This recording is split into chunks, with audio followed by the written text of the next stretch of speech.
Buenos días de nuevo. Como dijo nuestro hermano Luis, fin de semana hemos estado los hombres en un pequeño retiro y damos gracias a todos por haber estado también orando por nosotros. Gracias también, es justo darlo, a las hermanas que nos hicieron unas ensaladas riquísimas, unos dulces espectaculares. Eso fue lo único malo que comimos. Hay un pacto entre los hombres de no hablar más allá de la cuenta. Si ven a sus esposos más gordos de lo normal es la falta de presión que hay entre Moya y Las Palmas, pero no fue por otra cosa. No, es broma. Fue un tiempo muy bueno y la verdad es que el Señor nos permitió también conocernos un poco más y hablar también de la palabra con los unos con los otros. Les invito a abrir sus Biblias en Gálatas capítulo 5. Vamos a meditar en esta mañana en la segunda parte del pasaje que vimos la semana pasada, del versículo 7 al versículo 12. Vamos a orar al Señor primeramente. Señor y Padre, gracias te damos por esta nueva oportunidad de estar expuesto a tu palabra, Señor. Tu palabra que es viva y eficaz. Tu palabra que no vuelve a ti vacía, Señor, sino que lleva a cabo la obra para la cual la envía. Por esa razón, Señor, que te suplicamos que obres en cada corazón de lo que hoy nos encontramos aquí, Señor. Y que podamos meditar en Cristo, en su vida, en su obra.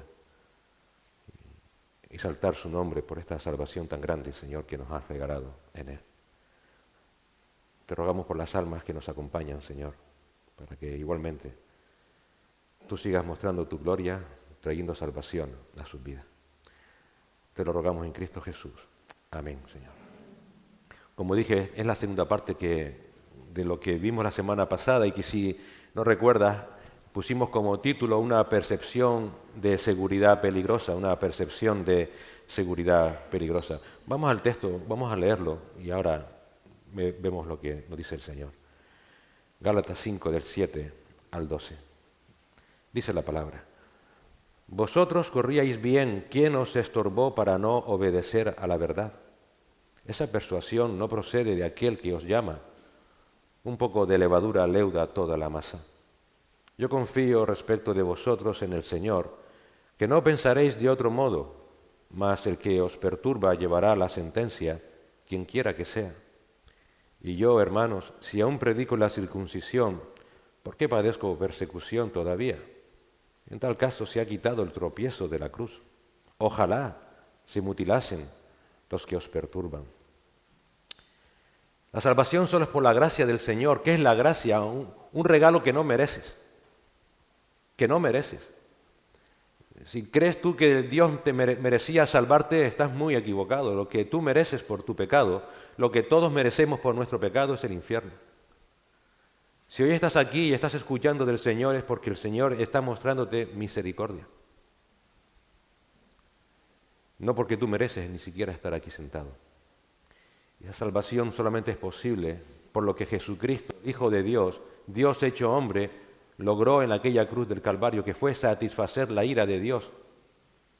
En aquella cruz Él dio su vida y derramó toda su sangre, como recordaremos en esta mañana, para que todo aquel que crea en Él sea salvo de sus pecados. Porque sí, admítelo, eres pecador. Eres pecador. No eres buena persona. No somos buenas personas. Si te miras al espejo desde buena mañana, lo único que vas a ver en ti es ese pecado que distorsiona toda tu vida. Lo que sucede es que en ocasiones, o siempre, nuestro orgullo, que también es pecado, nos impide ver esa realidad de nuestras vidas. Y es por esa razón, de esa autopercepción que tenemos cada uno de nosotros, que ese orgullo nos impide ver en Cristo a ese Salvador tan grande que Dios ha dado al mundo. Y es que en el contexto de la vida cristiana, uno de los desafíos más sutiles, pero a la vez letales, es la autopercepción distorsionada que surge del orgullo espiritual.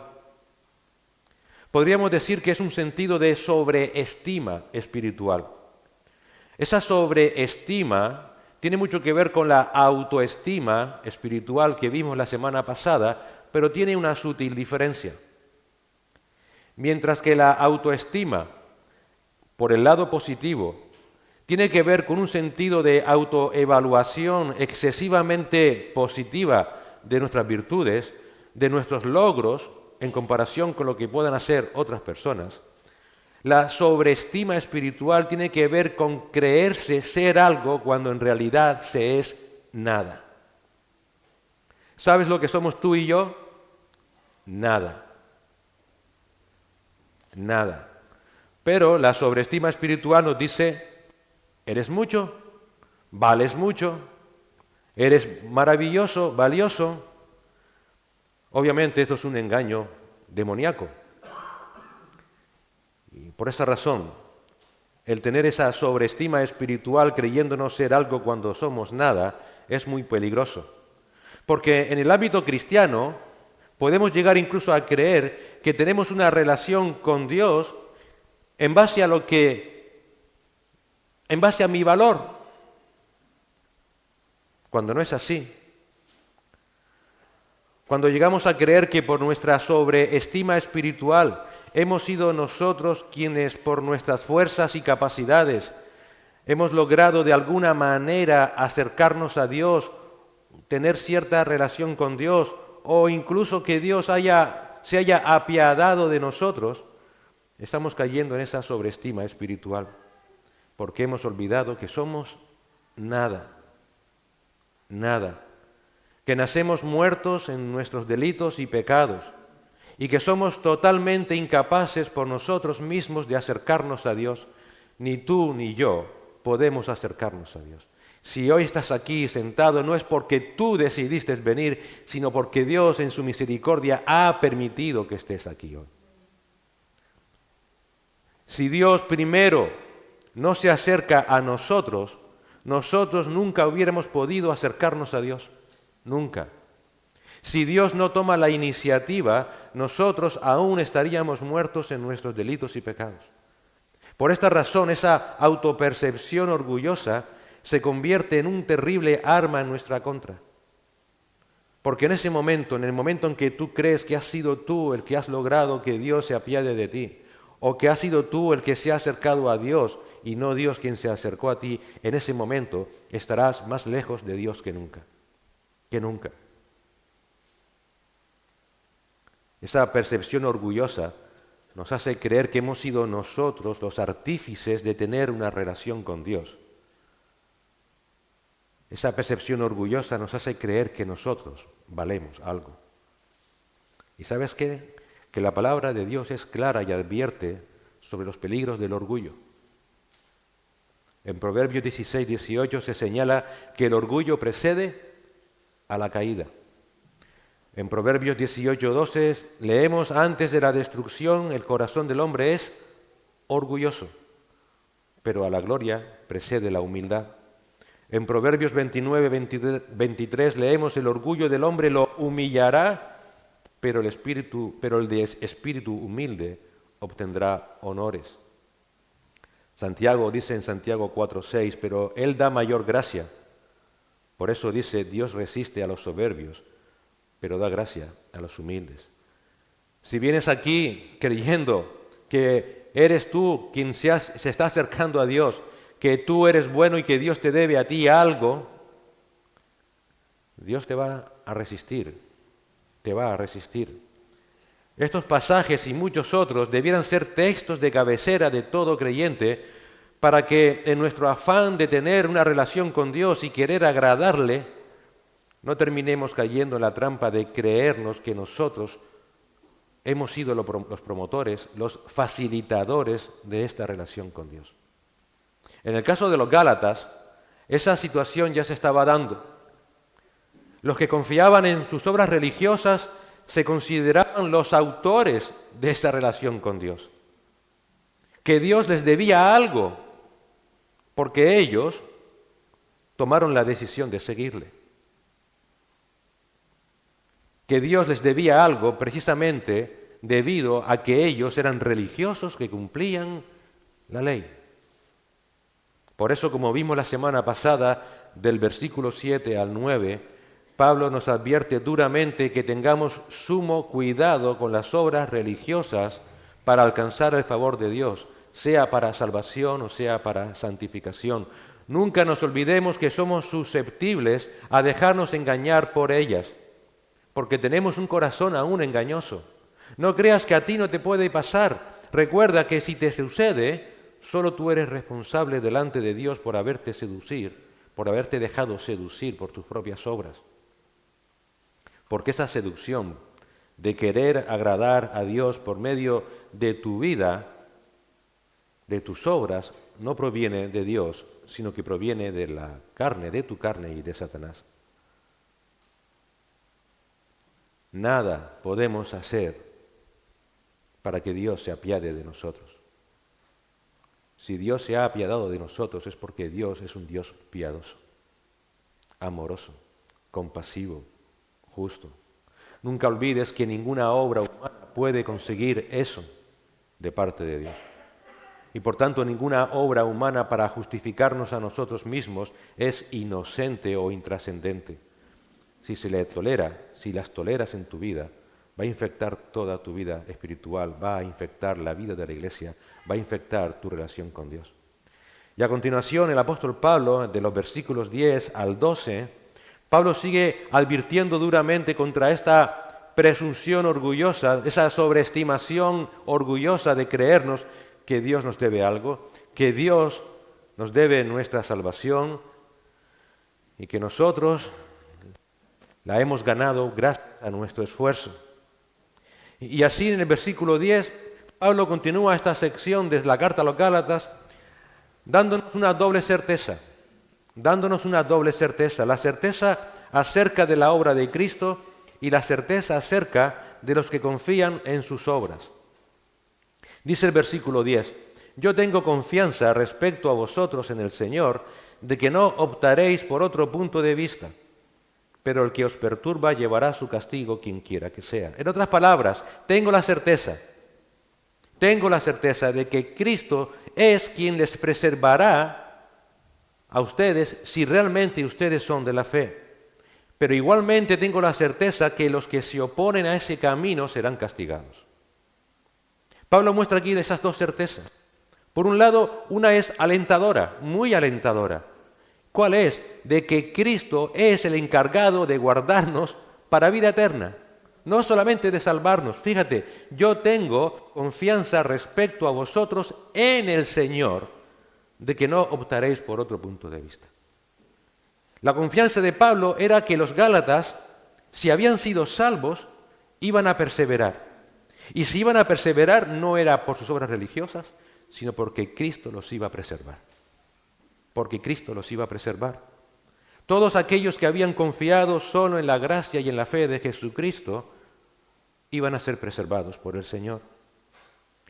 La confianza de Pablo no descansaba en que los Gálatas eran buenos, en que los Gálatas tenían una bondad innata, no descansaba en las obras que ellos pudieran estar haciendo, sino que la confianza de Pablo descansaba solo en Cristo y en lo que Cristo hizo y en lo que Cristo seguía haciendo.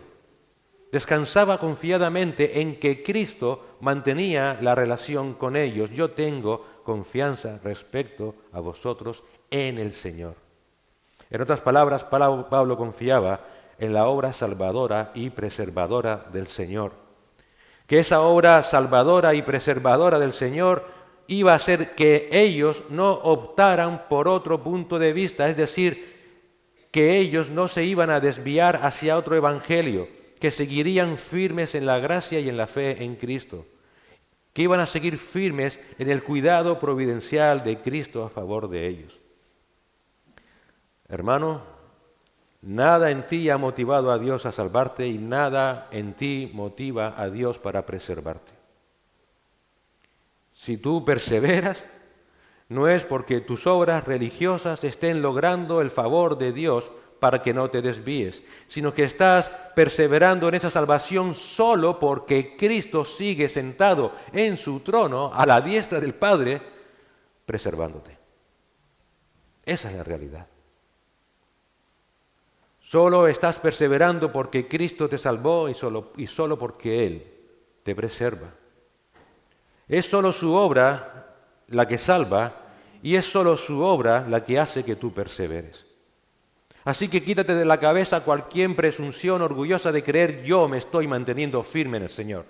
No, ninguno de nosotros. Es Cristo, es su obra, es su vida a tu favor. El autor de Hebreos dice que Cristo está intercediendo perpetuamente por todos y cada uno de nosotros.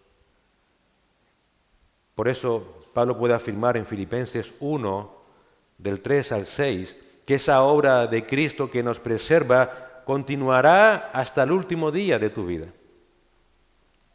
Dice Pablo con certeza en Filipenses 1, del 3 al 6, doy gracias a mi Dios siempre que me acuerdo de vosotros, orando siempre con gozo en cada una de mis oraciones por todos vosotros, por vuestra participación en el Evangelio desde el primer día hasta ahora, estando convencido precisamente de esto, que el que comenzó en vosotros la buena obra, la perfeccionará hasta el día de Cristo Jesús.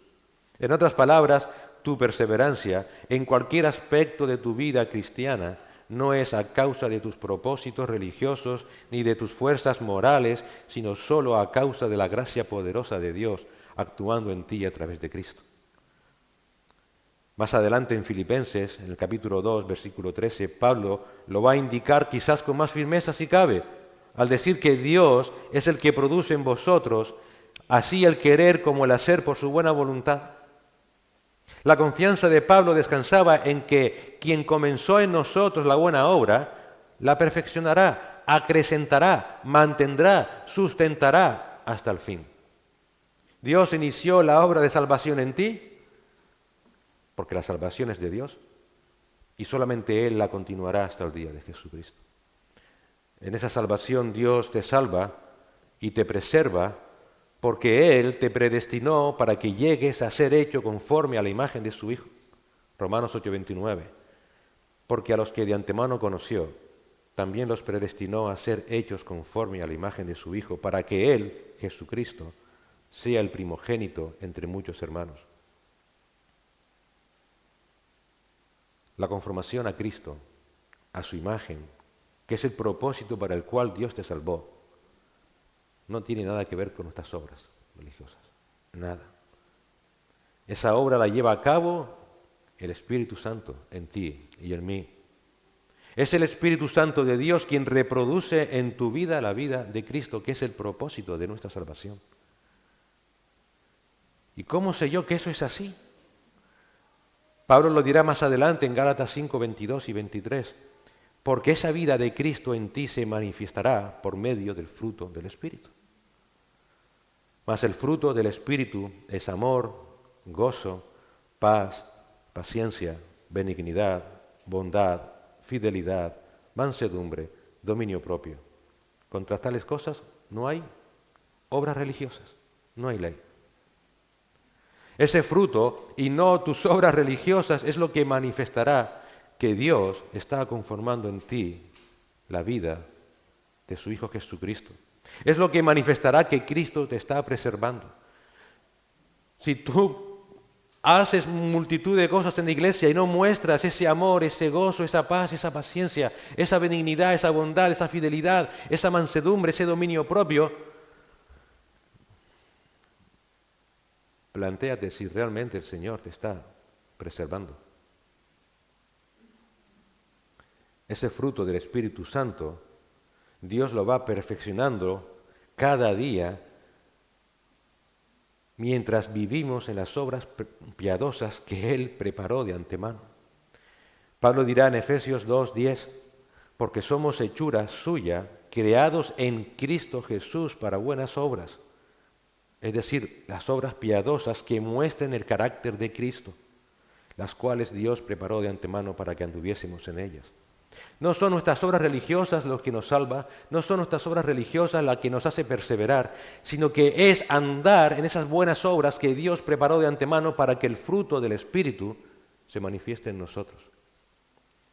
Fíjate que no dice Pablo en Efesios 2:10, no dice obras para que las hagamos, como si fuera consecuencia de nuestros esfuerzos, sino para que andemos, esto es, para que dé sentido a nuestro estilo de vida, porque nuestro estilo de vida es reproducir a Cristo. A Cristo. Pregúntate, ¿ven mis hermanos en mí algún fruto, alguna parte de ese fruto del Espíritu? ¿O me ves simplemente como un buen religioso?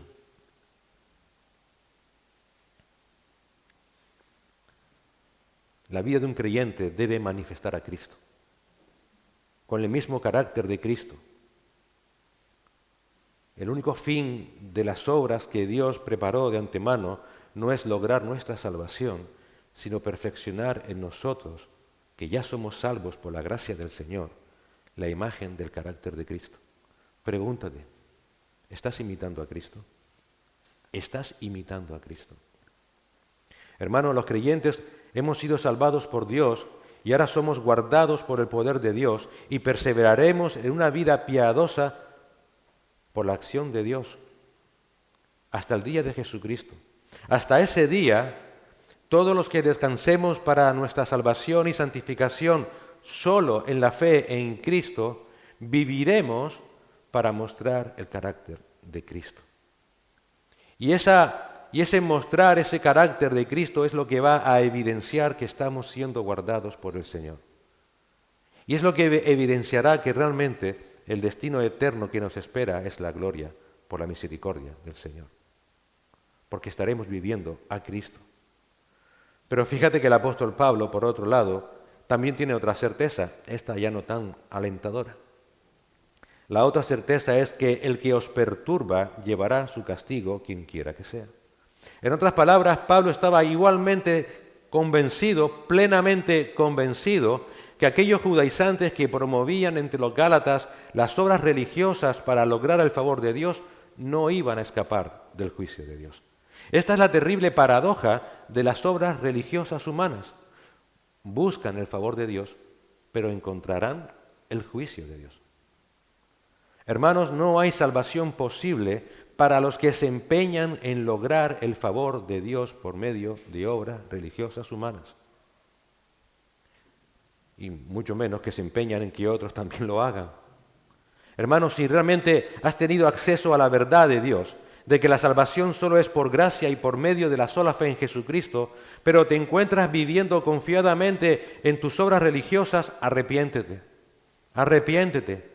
Porque es imposible que Cristo esté haciendo en ti su buena obra.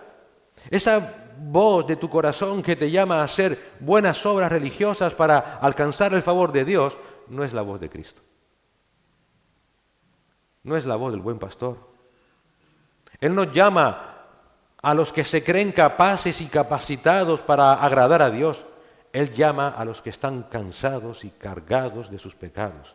Él llama a venir a Él, a tomar su yugo y aprender de Él, aprender su mansedumbre y su humildad de corazón. Mateo 11, 28, 29 y 30. El corazón de Cristo es lo más distinto que puedes imaginar de un corazón orgulloso que descansa en sus méritos. Por eso solamente imitando el corazón de nuestro Señor es que encontrarás descanso para tu alma. No a través de todo lo que hagas como obras religiosas. Solamente imitando a Cristo encontrarás descanso a tu alma. ¿Por qué? Porque el Señor Jesús dijo, mi yugo es fácil, mi carga ligera. ¿Y sabes por qué el yugo de Cristo es fácil? ¿Por qué su carga es ligera? Porque Él ya lo llevó todo por ti en su cruz.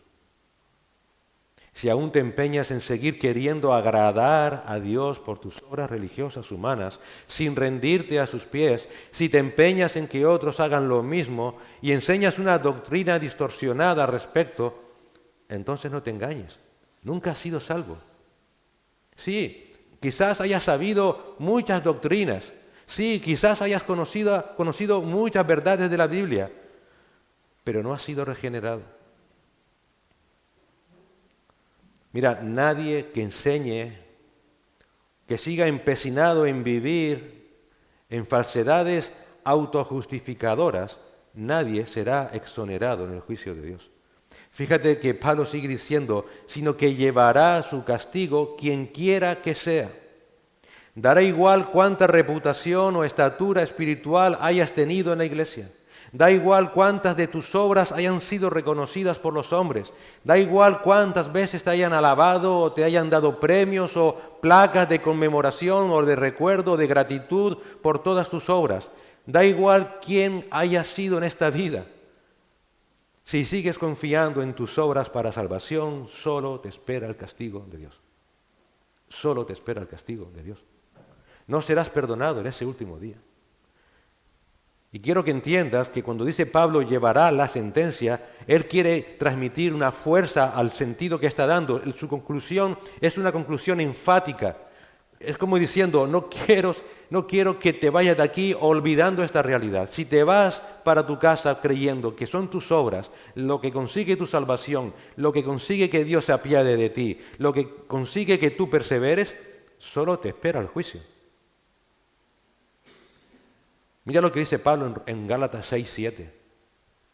Dios no puede ser burlado. Todo lo que el hombre sembrare, eso también segará. Así que a la luz de lo visto la semana pasada y lo que estamos viendo ahora, la advertencia de la palabra de Dios es clara. Somos susceptibles a dejarnos engañar por nuestras obras humanas, pero somos responsables ante Dios si nos dejamos seducir por ellas. Ninguna obra religiosa humana es inocente si se la tolera. Va a infectar toda nuestra vida espiritual, va a infectar toda la vida de una iglesia. Por eso solamente debemos confiar en la gracia del Señor para nuestra perseverancia, porque si perseveramos solo es por la gracia de Dios y no por nuestras obras. Pero si sigues queriendo confiar en lo que haces, Pablo es enfático. No te olvides, solo te espera el juicio de Dios. Solo te espera el juicio de Dios, nunca has sido salvo. El siguiente punto que da el apóstol Pablo es que la cruz de Cristo es el verdadero problema para aquellos que buscan la salvación por sus obras religiosas. Son palabras mayores. Mira el versículo 11. Pero yo, hermanos, si todavía predico la circuncisión, ¿por qué soy perseguido aún? En tal caso, el escándalo de la cruz ha sido abolido. La cruz es el verdadero problema de los que buscan fe más obras. La suficiencia de la cruz ofende la moral de aquellos que creen necesarias sus obras religiosas. ¿Por qué Pablo tiene que decir esto aquí? Porque habla aquí de que si yo todavía predico la circuncisión, muy posiblemente aquí Pablo lo que está haciendo simplemente es mencionar los ataques que sufría por parte de los judaizantes que decían que él tenía una doble moral. Muy posiblemente aquellos judaizantes estaban diciendo a los gálatas, Pablo está enfatizando la gracia y la fe solamente, pero si él predica la circuncisión, el guardar la ley, muy posiblemente esto fue debido a que en un momento determinado en la vida de Pablo, él tuvo que circuncidar a Timoteo. Solo leemos en Hechos 16:3. Pablo quiso que éste fuera con él, Timoteo, y lo tomó y lo circuncidó por causa de los judíos que había en aquellas regiones, porque todos sabían que su padre era griego. ¿Por qué tuvo Pablo que circuncidar a Timoteo? Pablo, ¿qué estás haciendo? Si tú sabes que eso no sirve de nada, ¿por qué circuncidas a Timoteo? Y eso quizás fuese la excusa para que aquellos judaizantes atacaran a Pablo de que él era un hombre de doble moral. Pero ¿qué dice el texto? ¿Qué dice Hechos 16:3? Que lo circuncidó por causa de los judíos que había en aquellas regiones. ¿Qué significa eso? Que Timoteo tuvo que ser circuncidado aunque ya era salvo, aunque ya era creyente en Cristo, para poder ser un misionero efectivo entre los judíos, por causa de los judíos que había en aquellas regiones. Si Timoteo iba a predicar el Evangelio de Cristo entre aquellos judíos, los judíos no iban a ver con buenos ojos a Timoteo, ni siquiera iban a recibir ninguna enseñanza de otro judío que no fuera circuncidado. Y es que Timoteo, como dice al final en Lucas en 16:3, los judíos sabían que Timoteo era medio judío, aunque su padre era griego. Por lo que circuncidándose, iba a evitar cualquier oposición de los judíos a recibir su mensaje del Evangelio. Así que, en resumen, Pablo circuncidó a Timoteo no porque necesitara ser circuncidado para salvación, sino por amor a los judíos escogidos por Dios desde antes de la fundación del mundo, que iban a creer el Evangelio a través de su predicación. Esa fue la razón por la que Pablo circuncidó a Timoteo. Pablo, fíjate también lo que dijo de sí mismo en 1 Corintios 9, 20 al 22. A los judíos me hice como judío para ganar a los judíos. A los que están bajo la ley como bajo la ley. ¿Cómo? Aunque yo no estoy bajo la ley, para ganar a los que están bajo la ley. A los que están sin ley como sin ley, aunque no estoy sin la ley de Dios, sino bajo la ley de Cristo, para ganar a los que están sin ley. A los débiles me hice débil para ganar a los débiles. A todos me he hecho todo para que por todos los medios salve a algunos. Ese fue el propósito. Pablo circuncidó a Timoteo porque sabía que Dios tenía un pueblo guardado entre ellos y que iban a escuchar el Evangelio a través de Timoteo. Esa fue la única razón por la que Pablo circuncidó a Timoteo. Pero los judaizantes dijeron, Pablo es un hipócrita. A lo que Pablo responde, pero hermanos, si todavía predico la circuncisión, ¿por qué soy perseguido aún? En otras palabras, si afirmas que predico la circuncisión, entonces ¿por qué me persigues? Si estoy haciendo lo que ustedes quieren que haga, predicar la circuncisión, la ley, entonces ¿por qué me atacan? Porque si realmente estoy haciendo lo que ustedes dicen que debo hacer, predicar la ley, entonces ¿por qué se ofenden? Porque en tal caso el escándalo de la cruz ha sido abolido. Es decir, si según ustedes estoy predicando como ustedes quieren la necesidad de obras religiosas humanas para salvación, la cruz, que es un escándalo, una provocación, una piedra de tropiezo para ese pensar de ustedes, ha sido quitada. Entonces, ¿cuál es el problema? El problema no soy yo. El problema es la cruz de Cristo. A ustedes les molesta que yo predique la suficiencia de la cruz de Cristo. Ese es el punto de Pablo. En otras palabras, el problema real de aquellos judaizantes que buscaban la aprobación de Dios por medio de sus obras religiosas no era Pablo, no era el Evangelio, no era su mensaje de la gracia y de la fe en Cristo para salvación. El problema era Cristo.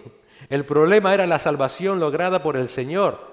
El problema era su sacrificio expiatorio perfecto. El problema de ellos era que la cruz de Cristo fuera para Dios lo único necesario y suficiente para alcanzar la reconciliación con Él. Y que por tanto hiciera inútil toda obra humana para justificarse delante de Dios. Y eso le servía la sangre. ¿Por qué atacaba su orgullo? ¿Cómo es posible que lo que hizo aquel hombre es suficiente y yo no tengo que hacer nada? Yo debo hacer algo. La cruz es un tropiezo para todos aquellos que consideran que ellos pueden hacer algo para alcanzar el favor de Dios. La cruz es locura para los que confían en sus obras. ¿Qué dijo Pablo a los Corintios? 1 Corintios 1:23. Pero nosotros predicamos ¿a quién? A Cristo crucificado. Piedra de tropiezo para los judíos. ¿Por qué era una piedra de tropiezo para los judíos? Porque ellos decían, no, ¿sabes qué? Necesitamos hacer cosas humanas que agraden a Dios. Pero también era necedad para los gentiles.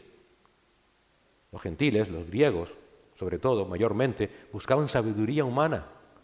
Es la sabiduría mía, mi sabiduría lo que va a alcanzar, entender a Dios, conseguir comprender a Dios y al final hacer que Dios me salve. Por eso la cruz de Cristo es piedra de tropiezo para aquellos que confían en sus obras y es necedad para aquellos que confían en su inteligencia. Mira, si confías en tus obras religiosas para tu justificación, si no quieres renunciar a ellas, si quieres seguir apegado a ellas, confiando en ellas, tu problema no es la doctrina. Tu problema no es si eres católico o evangélico. No es si eres calvinista o arminiano. No es si crees en la justificación solo por la fe o por la fe más obras. Nada de eso es tu problema. Tu problema es Cristo ¿Tu problema es su cruz suficiente? ¿Tu problema es que te sobreestimas en tu orgullo? ¿Tu problema es que te has llegado a creer que como poco eres necesario para completar la obra de Cristo con tus obras y como mucho crees que esa obra de Cristo no fue necesaria? Porque tú mismo te crees capacitado para conseguir lograr que Dios se apiade de ti. En otras palabras, tu problema eres tú. Tu problema es tu orgullo. Tu problema es que no eres salvo. Hermanos, esta es una cuestión trascendental que va más allá de la simple aceptación intelectual de una doctrina. Va mucho más allá de posiciones doctrinales. Esto tiene que ver con estar o no reconciliado con Dios a través del único y suficiente medio que Dios dispone, que es la cruz de Cristo. Las obras humanas anulan por completo todos los beneficios de la cruz de Cristo. Cuando fallece R.C. Sproul, en su en su funeral, subieron varios hombres de Dios a hablar sobre cómo impactó la vida de Sproul en sus vidas, y uno de ellos fue el pastor MacArthur. La historia está en YouTube, no me lo estoy inventando, lo puede buscar. Y llamó la atención la historia que contó y de cómo impactó Sproul en la vida de MacArthur. Y fue en los años 70 en la que varias posiciones evangélicas se reunieron, creo que fue en Florida, en los años 70, para debatir si al final los evangélicos debían o no mantener una comunión con los católicos. Y en aquella reunión estaba Sproul, MacArthur, J.I. Packer, no sé si también lo conocerás, un gran teólogo, y otros hermanos, en definitiva. El caso está que había dos posiciones, una liderada por J.I. Packer, de sí al ecumenismo, y la otra liderada por Sproul, de no, imposible, no son salvos. Y llega un momento en que se acaloró el debate y Sproul se subió encima de la mesa y caminando por encima de la mesa cogió por la pechera a J.I. Packer y le dijo: tú no entiendes que esto no va de cuestiones doctrinales, esto va de la eternidad. Cualquier persona que crea en sus obras para salvación va al infierno. Hermanos, esto no es una cuestión doctrinal. Esto no es una cuestión denominacional. Tú no puedes decir, ¿sabes qué? Pero como yo nací o crecí en una iglesia donde se afirma que si esto es verdad, voy a seguir creyéndolo. No, párate, piensa. Si crees en tus obras como necesarias para tu salvación, eres enemigo de la cruz de Cristo. Para ti la cruz de Cristo es un escándalo, un tropiezo. Trasciende las denominaciones. La cruz de Cristo ha perdido todos sus beneficios. Y Pablo finaliza esta sección con una durísima declaración. Versículo 12. Ojalá que los que os perturban también se mutilaran. Oh. Lo hablábamos este fin de semana con los hombres. Perdonen a aquellas personas que puedan ser sensibles. Lo que Pablo está diciendo aquí, ojalá que aquellos que os perturben se capen. Se capen. Ojalá que aquellos que les están trastornando con esto de la circuncisión se castren a sí mismos. Palabra fuerte, ¿no es cierto? Pablo, por favor, ¿cómo se te ocurre decir esto? Muestra un poco de amor, muestra un poco de compasión, pero vuelvo a lo de antes. Esto no es una cuestión sino de vida eterna. Pero, ¿por qué Pablo dice esto? ¿Cuál es el punto de Pablo aquí antes de quizás, como me pasó a mí, asombrarme por lo que dijo Pablo? Hay que entender por qué lo dijo. Para entenderlo, hay que saber que en Galacia se adoraba a una diosa que se llamaba Célibe. Célibe. Y los sacerdotes que servían en el templo de esa diosa, ¿saben qué hacían? Se castraban. Se castraban, de ahí el término celibato. De ahí el término celibato. Así que Pablo está diciendo, ya que los gálatas sabían perfectamente esa idolatría, ese paganismo que había en aquellas ciudades, Pablo está diciendo, bueno, Si para los judaizantes la marca religiosa de la circuncisión les da seguridad de salvación, entonces, para que estén más seguros, ¿por qué no se capan? ¿Por qué no se castran? Ya si eso es importante, pues, oye, mientras más radical sea el corte, más seguro es la salvación.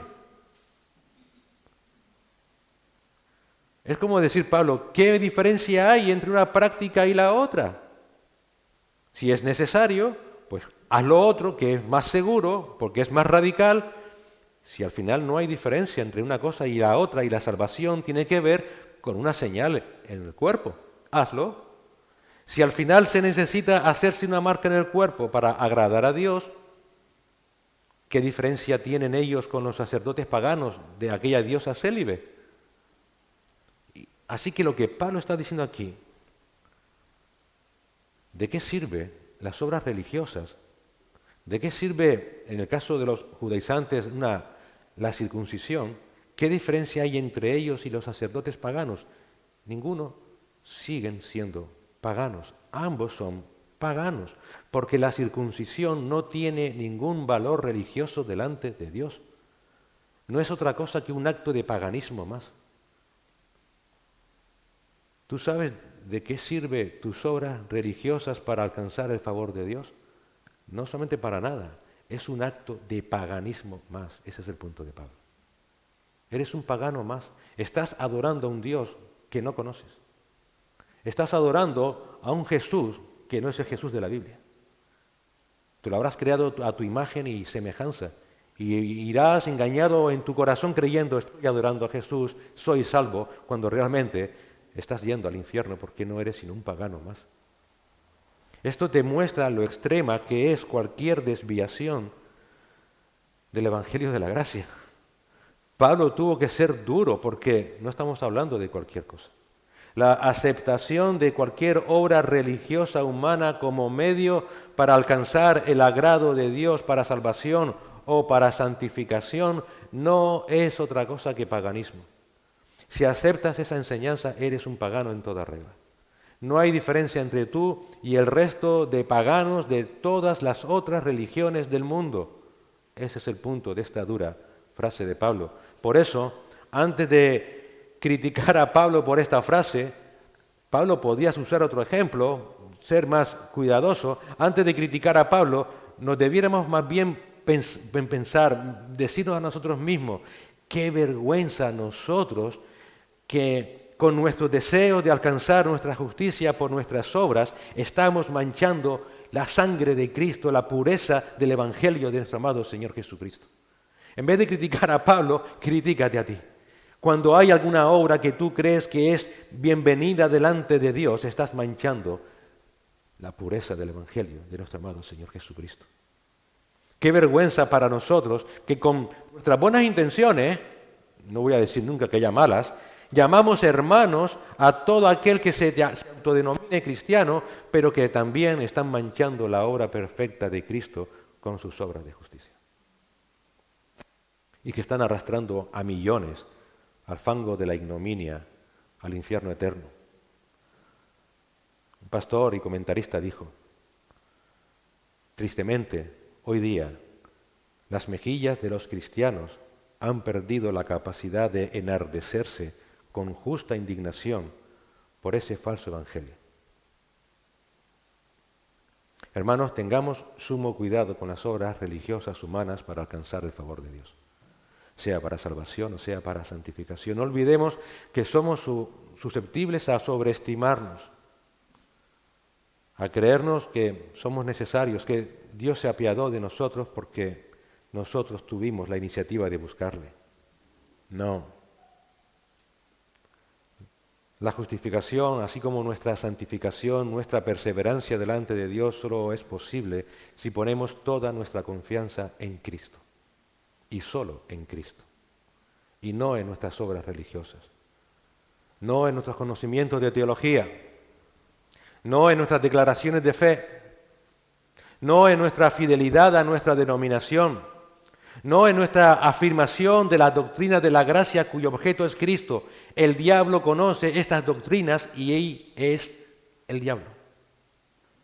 Por muy importantes que sean todas estas cosas, nuestra justificación y preservación solo es posible por lo que hizo Cristo y no por lo que tú puedas hacer o creer o afirmar. Y esa justificación y esa preservación lleva a la fe real. ¿Y cómo se muestra esa fe real? En una confianza plena en Cristo.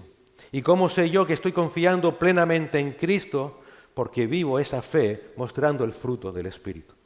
Gozo, paz, amor, paciencia, benignidad. Esa es la obra santificadora, regeneradora y preservadora que el Espíritu Santo lleva a cabo en nuestras vidas. Eso es la certeza de que el Señor te salvó y de que el Señor te está preservando. En esa relación íntima de confianza y amor con el Señor te guardará hasta el día de Jesucristo. Por tanto, tu confianza de salvación, tu confianza de perseverancia, nunca ha estado sobre ti ni nunca deberá estar sobre ti, sino solamente en nuestro amado Señor Jesucristo, quien nos llamó para su gloria, y en el vínculo de amor que Él sigue manteniendo contigo. Por favor, deja de mirarte a ti mismo y mira a Cristo. Y mira a Cristo. Deja de confiar en tus obras y confía en sus promesas. En sus promesas de que Él salvará y que Él preservará a todos los que confiamos nuestras vidas a Él. Cuando en el devenir de tu vida te pares un momento y puedas descubrir que estás volviéndote hacia ti mismo, vuelves a darte cuenta que lo único que contemplas en ti es tu conocimiento, o tus méritos, o los recursos, o las acciones que estás haciendo, y que todo eso parece ser evidencia de que me mantengo en relación con Dios. Ten cuidado, ten cuidado. En ese momento, mira a Cristo, arrepiéntete. Señor, ayúdame a no quitar mi vista de ti. Vuelve a recordar que al final la única seguridad y certeza de que un día obtendrás una recompensa celestial no procede de lo que tú hayas hecho, sino solo de lo que hizo Cristo a tu favor. Y que Él te guardará hasta el día de Jesucristo. Oremos al Señor. Padre, gracias por habernos liberado en Cristo, Señor. Liberado de nuestras opiniones, creencias, de nuestro orgullo, Señor. Y de ahora poder disfrutar esa libertad que solamente tenemos en nuestro amado Señor. La libertad de que ya somos aceptados y amados plenamente por ti, porque estamos en Cristo. Te damos gracias, Padre, porque no tenemos que tratar de esforzarnos para lograr tu favor según un conjunto de reglas externas, sino que ahora podemos vivir en respuesta a la obra que tu bendito Espíritu Santo está llevando a cabo en nuestras vidas. Padre, sabemos que para esto no hay sustituto posible. Ayúdenos a examinar nuestros corazones para saber si estamos andando en el Espíritu Santo. Señor bendito, también pensamos en aquellos que hoy nos visitan y que nunca han conocido esta libertad que hay en Cristo, porque nunca se han inclinado a los pies del Señor, ni le han reconocido como Señor y Salvador. Padre, sabemos que la Biblia dice que un día toda rodilla se doblará delante de ti, pero Padre, sabemos también que ese día será demasiado tarde. Es por esa razón que si hoy aquí hay alguno que no se han inclinado ante Cristo, que este sea el día en que se inclinen ante Él, que le acepten como Señor y Salvador, que se arrepientan de sus pecados, que acepten la libertad que Él les está ofreciendo, el perdón perfecto, la paz absoluta que nuestro Señor logró por nosotros en aquella cruz. Y Padre, también nos acordamos de nosotros, los cristianos. Perdónanos, Señor, si en algún momento hemos confiado en nuestras obras religiosas, si en algún momento hemos mirado a nosotros mismos y en nuestro orgullo Hemos evaluado nuestra relación contigo por lo que hacemos y no por lo que Cristo hizo. Porque hemos puesto nuestra confianza en las doctrinas, en las denominaciones y no en Cristo. Perdónanos, Señor. Ayúdanos a mirar siempre a Cristo, su cruz, para entender, vivir y experimentar la libertad que ya tenemos en Él. Y Padre, ayúdanos a permanecer caminando en el Espíritu, amándonos los unos a los otros y no sirviendo a la carne. Que recibas toda la gloria, Señor, porque tú empezaste en nosotros la buena obra y la acabarás en el día de Jesucristo. Es en su nombre que te lo pedimos. Amén.